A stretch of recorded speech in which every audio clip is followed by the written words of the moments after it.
অনেকেই এই রমজান মাসে অনেক কিছু চিন্তা করে। যেহেতু পেঁয়াজু, বেগুনি, আলুর চপ এগুলো অনেকেই চেষ্টা করে কিনে এনে খাওয়ার জন্য। সহজে কিনে এনে খাওয়া যায়। কিন্তু অল্প তেলে কত সুন্দর করে অল্প সময়ে একদম পিওর জিনিস খাওয়া যায়, এইটা কয়জনে চিন্তা করে বলেন? আসলে ছেলে-মেয়ে সংসারের দিকে তাকায় কিন্তু আমরা মহিলা মানুষ অক্লান্ত পরিশ্রম করি। শুধুমাত্র পরিবারকে ভালো রাখার জন্য।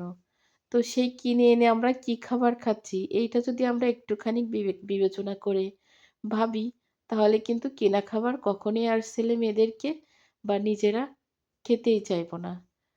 তো বাসায় বানাই খান সবাইকেই বলি অল্প তেলে অল্প সময়ে কিন্তু অনেক বেশি, বেশি করে বানাই খেতে পারেন। কিনে এনে কয়টা খাওয়া যায়? একটা পেঁয়াজু ৳৫, একটা বেগুনি ৳৫। সে ৳৫ দিয়ে কতগুলা কিনে খাওয়া যায়?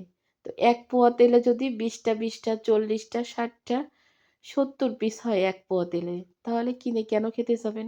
একটু কষ্ট। সবাই বাসায় বানায় পরিবার নিয়ে খেয়ে দেখেন না কত শান্তি। তো আজকে আমি ২ টা তরকারিই রান্না করলাম। কেটে-কুটে এই রমজান মাসের ১ম দিন গোশত রান্না করেছি শুধু মসলা বেটে আর প্রত্যেকটা তরকারি আমি কাঁচামরিচের রান্না করার চেষ্টা করেছি হাতে মেখে হোক বা কাঁচামরিচ দিয়ে হোক।